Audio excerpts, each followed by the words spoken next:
Comencemos en el nombre de Jesús, dulce nombre, el único por el cual podemos salvarnos. En el nombre de Jesús demos comienzo al 8º episodio de nuestra serie Los 10 Mandamientos. Todavía estamos en el primer mandamiento y que eso no nos cause extrañeza, porque la recta inteligencia del primer mandamiento es la base indispensable para la recta vivencia de los 9 mandamientos restantes. Estábamos explorando la vía teológica, la vía de la fe revelada respecto de quién es Jesús y por qué hemos de amar tal como Él nos amó. Seguíamos las categorías de Aristóteles, las 5 propiedades del amigo.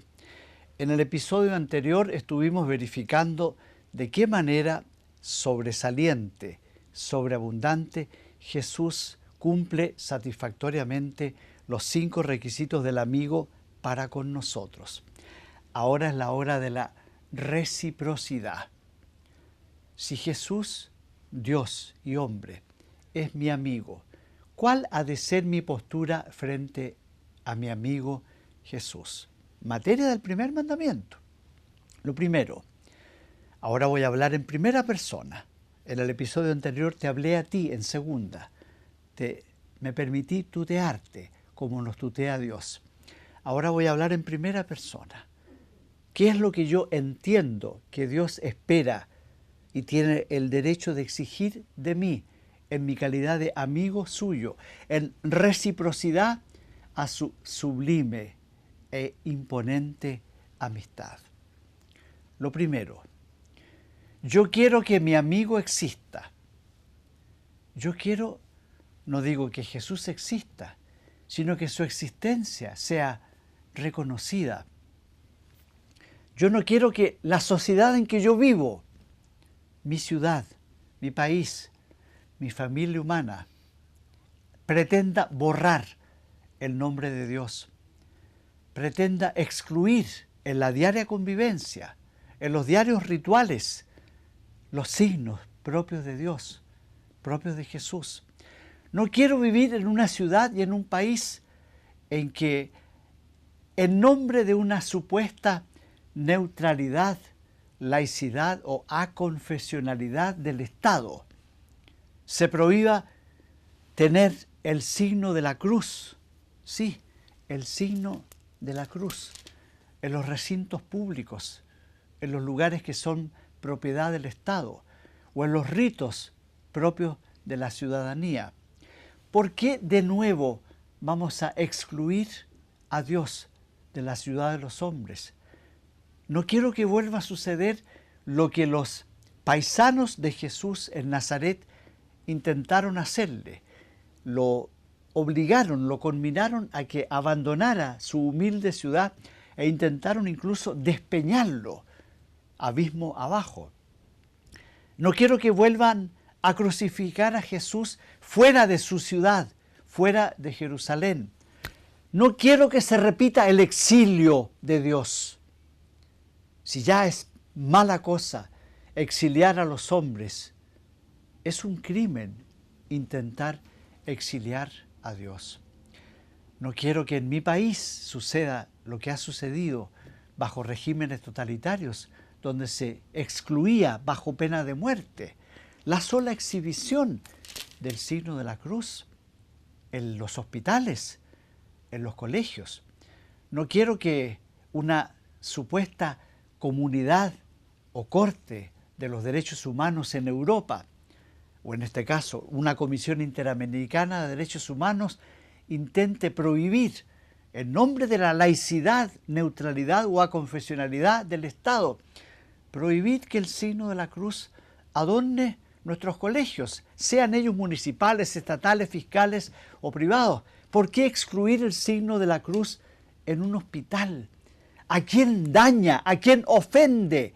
El signo que recuerda el amor más hermoso del mundo, el gesto más sublime, esos brazos estirados que pretenden abrazar a todos sin excluir a nadie, como el sol que prodiga sus caricias sin dejar afuera a ninguno.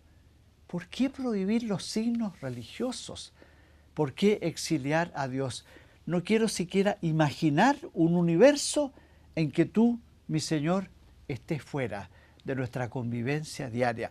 Y no quiero ser condenado a silenciar tu nombre cuando yo hable en público. No quiero que me obliguen a vivir la llamada una fe de sacristía, una fe recluida al santuario doméstico, pero que no puede expresarse públicamente. Y si alguno intentara, como lo hicieron los jefes del Sanedrín, prohibirme a mí, en mi calidad de miembro de Cristo, lo que se intentó prohibir a los primeros apóstoles y discípulos después de Pentecostés, los conminamos solemne y severamente a que no hablen nunca más en el nombre de Jesús y que nunca prediquen su resurrección, yo responderé, tú también responderás, lo mismo que respondieron los apóstoles. Juzguen ustedes mismos si es lícito obedecer a los hombres o hay que obedecer a Dios. Si para obedecer a Dios tengo que desobedecer a los hombres, porque los hombres intentan ordenarme algo contra la ley de Dios, entonces resistiré y desobedeceré. No puedo imaginar vivir en un universo, ser miembro de una ciudad donde no estés tú, mi Jesús adorado. No quiero dejar de cantar ese hermoso himno eucarístico que se cantaba en los congresos eucarísticos de los años 40 del siglo XX. A Dios queremos en nuestras leyes, en las escuelas, en el hogar. Porque yo creo en Cristo, por eso existo. Yo no puedo vivir sin Cristo y no puedo permitir que me mutilen, que me amputen, que saquen de mí aquello que es el centro neurálgico de mi existencia, aquello que es el principio, la cumbre, el alimento, el sustento, aquello que es mi vida. Mi vida es Cristo. Creo en Cristo, por eso existo. Lo voy a repetir una y otra vez. Creo en Cristo y por eso existo. Mi vida es Cristo. Yo vivo de la fe en Jesucristo. Si quieren quitarme a Jesucristo, mejor quítenme la vida. Esa es la primera reciprocidad del amigo. Él no imaginó el universo sin mí. Yo no imagino la vida y la historia sin él. Esa es la reciprocidad entre dos amigos fieles. La segunda propiedad del amigo. Yo quiero el bien de mi amigo. Y eso me obliga a preguntar, ¿en qué consiste el bien de mi amigo Jesús? ¿Qué es lo que a Jesús le contenta más? ¿Cuál es la gloria de Jesús? Y lo sabemos por boca de San Ireneo, obispo y mártir, muy tempranamente. Él dijo, la gloria de Dios es que el hombre viva. Para eso vino Jesús, para hacer y sustentar la vida del hombre. Y si yo quiero el bien de mi amigo, entonces yo quiero que el hombre viva. Yo quiero y debo celebrar el evangelio de la vida. Yo debo ser el más tenaz defensor de los derechos del ser humano, el primero de los cuales, fundante de todos los demás, es el derecho a la vida, desde el primer momento de su concepción hasta el último de su extinción natural en el tiempo. ¿Qué otra cosa quiere mi amigo Jesús? Le pregunto y leo en San Juan, Evangelio, capítulo 17, su oración sacerdotal. Ese momento previo a su arresto, condena a muerte y crucifixión, donde Jesús transparenta lo más íntimo de su corazón. ¿Qué implora Jesús? Padre, yo quiero que estos que tú me diste sean uno, tal como tú y yo somos uno.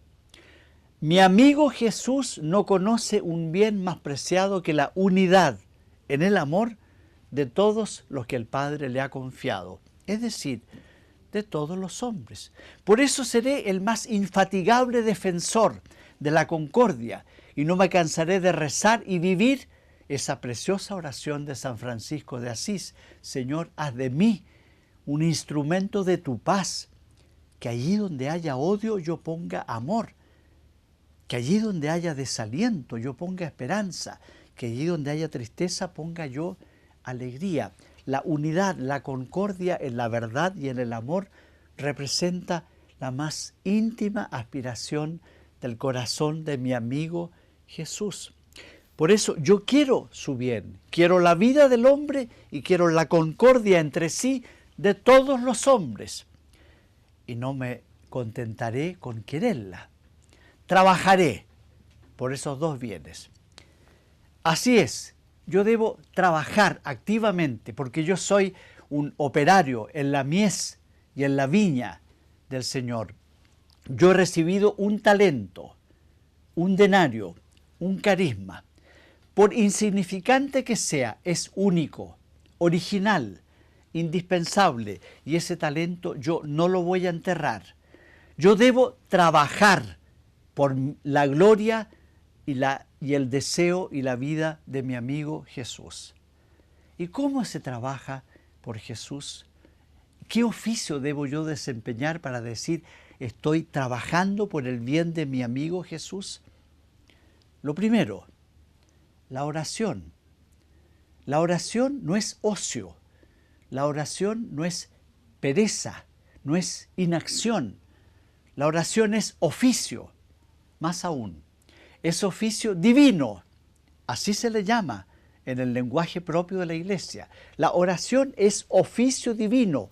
Cuando yo tomo la Sagrada Biblia, cuando yo tomo el breviario, cuando yo tomo el rosario, estoy cumpliendo un oficio divino, estoy trabajando por y con mi amigo Jesús. Después está la acción.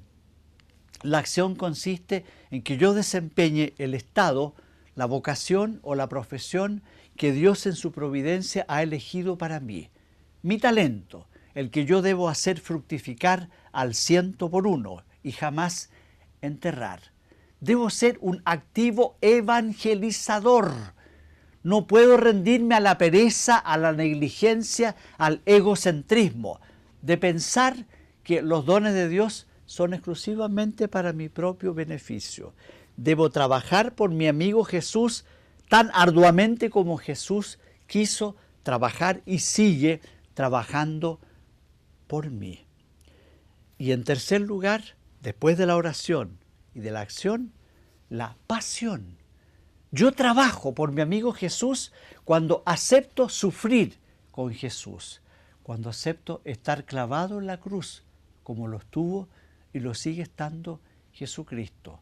Como decía San Pablo, yo ofrezco mis padecimientos y con ellos intento completar lo que le falta a los sufrimientos de Cristo por el bien de su cuerpo, de su esposa, que es la Iglesia. Yo nunca olvidaré lo que se le dijo a Ananías cuando le preguntó al Señor qué debo hacer con Saulo, el futuro Pablo. Y Dios le dijo a Ananías: no tengas miedo de bendecirlo y de imponerle las manos y de bautizarlo, porque yo le revelaré a Saulo todo lo que él tendrá que sufrir por mi nombre. Es decir, Jesucristo, mi amigo, no solo espera mi oración y mi acción, espera también mi pasión. Recuerden que el oficio del carpintero culmina cuando construye su propia cruz. Y yo, si quiero trabajar con mi amigo Jesús, trabajaré con mi amigo carpintero, trabajando en sufrir, en esculpir, en vivir la cruz del Señor en mi propia vida, como aspiraba Francisco, que tenía en sus manos las llagas del Señor. Eso es trabajar por el bien del amigo. En cuarto lugar, convivir gratamente con mi amigo Jesús. Ese convivir, ese conversar con Jesús, ya lo veíamos en la otra parte de la reciprocidad, consiste en escuchar a Jesús y en hablar con Jesús. Escucharlo a Jesús, porque como decíamos en el episodio anterior, Él me habla en la Sagrada Escritura, Él me habla en la iglesia, Él me habla en el santuario o sagrario de mi conciencia, Él me habla en los signos de los tiempos, en las circunstancias que rodean y marcan hitos en mi diaria existencia. Él está siempre hablándome y está siempre escuchándome. ¿Cuántas veces tengo que recordar aquellas decisiones que tomó Jesús o aquellas decisiones que cambió Jesús como resultado de una petición de alguien que le habló con el lenguaje de la fe, que es el lenguaje que interpela y conmueve a mi amigo Jesús? ¿Cómo se admiró él al escuchar al centurión romano que le dijo: sana a mi criado, pero no te molestes en venir a mi casa. Di tan solo una palabra y mi servidor quedará sano. Y Jesús se admiró y dijo: en verdad, en Israel no he encontrado tanta fe. Anda tranquilo y que se haga como tú lo has deseado. Y con aquella mujer también pagana, la Sirofenicia, que contrariando la voluntad del Señor, que no quería ser molestado en su retiro, ingresó a su espacio privado y le suplicó de rodillas y le argumentó que los perritos se comen las migajas que caen de la mesa de los hijos. Mujer, qué grande es tu fe, reconoció Jesús. Anda, tu hija quedará sana. Jesús se deja interpelar. Jesús accede a cambiar lo que él tenía resuelto en sus planes. Y no olvidemos cómo escuchó la súplica o la orden de María, no lo sabemos bien, en la boda de Caná, cuando le dice: hijo, no tienen vino. ¿Y qué? Aún no ha llegado mi hora. Y la mujer, la madre, les dice a los servidores: hagan lo que mi hijo les diga. Jesucristo se deja interpelar, conmover, cambiar sus planes o mantener un plan que ya contemplaba desde la eternidad. Este cambio en virtud de la oración hecha desde el corazón de la fe suplicante y filial. Sí, Jesús te escucha y Jesús te habla. Yo debo conversar gratamente con Él, pero por amor a ti mismo, conversa con Él como se conversa con una persona real.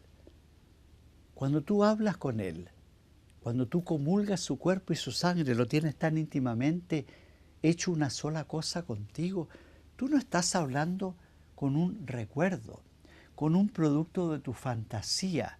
Tú no estás haciendo ficción, estás dialogando cara a cara, corazón a corazón, con el ser más real, el más potente, el más bello, el más cercano a ti. Está más cercano a ti de lo que tú mismo estás para ti mismo. Ese ser potente, bello, misericordioso, está ahí porque te ama. Y si Él es el amigo que te ama, habla con el amigo que te ama con el lenguaje de la amistad. ¿Y por qué no decirlo? Con el lenguaje del enamoramiento. Deja que tu corazón explote. Deja que broten de tu alma, con la espontaneidad del amor, las palabras más bellas del lenguaje del amor. Amigo mío, maestro mío, esposo de mi alma, te quiero, te adoro, confío en ti. Tú eres la razón de mi vida, la luz de todos mis pasos. Lámpara es tu palabra en mi sendero. Yo sin ti no puedo vivir. Señor, escúchame. Como bellamente dice la Iglesia, escúchanos, Señor, te rogamos. Y lo decimos porque Dios, que se hizo hombre en Jesucristo, tiene en Jesucristo oídos para escucharte y corazón para amarte. Tiene oídos, tiene corazón. Habla con Él el lenguaje de la amistad, el lenguaje apasionado del te quiero, te adoro, o el silencio dolido de lo incomprendido, de lo que no puedes entender, el silencio de tus fracasos, de tus abandonos, de tus soledades.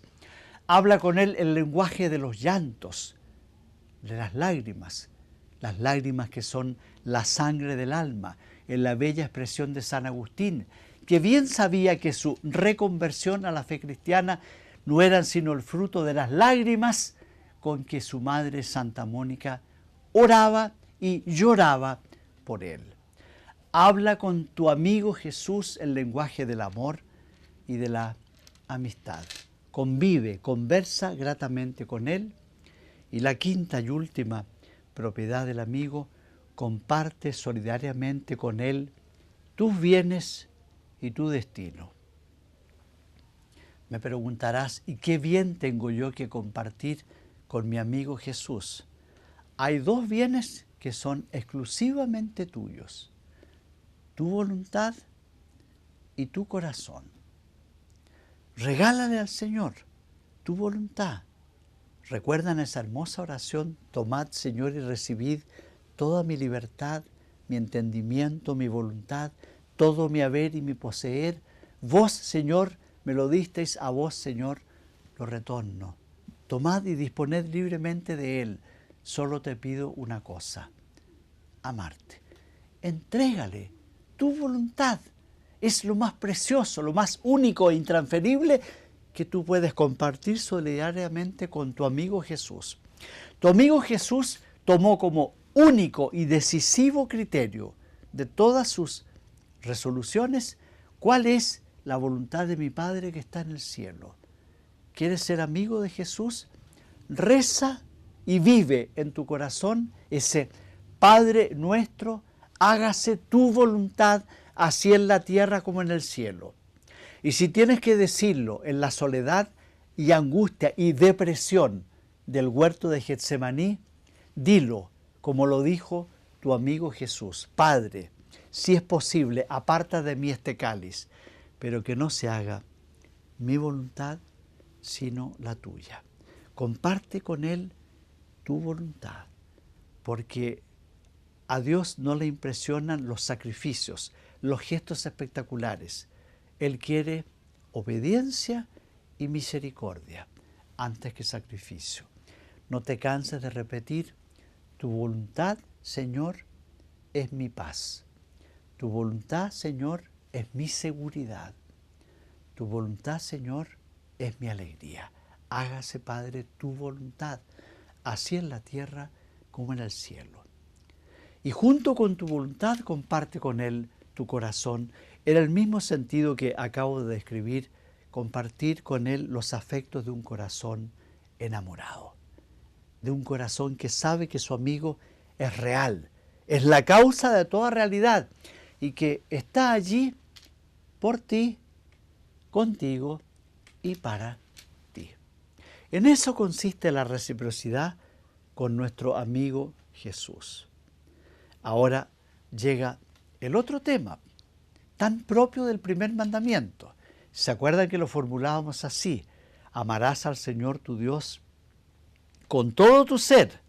Ya vimos en qué consiste con todo tu ser, pero por sobre todas las cosas, es decir, la exclusividad.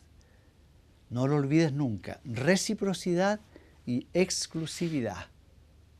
Nuestro Dios, nuestro amigo, es celoso, pero es celoso no por temor o por inseguridad o por un febril deseo de retener algo para sí. Es celoso porque Él bien sabe que no hay otro Dios semejante a Él. Él sabe perfectamente que todo lo que aparenta ser Dios no pasa de ser un grotesco ídolo. Y es de la esencia de los ídolos embaucar, engañar, fantasear con las aspiraciones de quien neciamente se presta para adorarlo. El lenguaje de Jesucristo es tajante: oh. Y el que pretende convivir al mismo tiempo con Jesús y con un ídolo, el ídolo del dinero, el ídolo del poder, el ídolo del trabajo por el trabajo, el ídolo del placer por el placer, el ídolo de la raza, de la sangre, del partido, de la ideología, esa persona está cometiendo adulterio, porque tu Señor es esposo, y es un esposo celoso que no admite compartir la exclusividad de su amor. Por eso, no a la superstición, no a la idolatría, no a la adivinación. Y cuando te tienten con esa cosa de, oye, ¿cuál es tu signo? ¿Y me puedes leer tu horóscopo? Entonces di con santo orgullo, este es mi signo, este es mi horóscopo. Todo lo que yo necesito saber sobre mi suerte mala u óptima está aquí, en el signo de la cruz. Aquí, en el signo de la cruz, está toda mi sabiduría. Aquí reside toda mi fortaleza. De aquí brota la fuente inagotable de la vida. Aquí, en la cruz, yo respiro con el aliento de Cristo resucitado y resucitador. No necesito que me lean mi horóscopo. Mi horóscopo está marcado por el signo de la cruz. Mi mala suerte es rechazar mi cruz. Mi óptima suerte es abrazar y besar la cruz. Por eso, lo que yo sienta y lo que yo haga y viva respecto del signo de la cruz y de lo que ella representa, constituirá la base fundamental de mi manera de entender y vivir el primer mandamiento. Seguiremos en el próximo episodio. Que Dios te bendiga.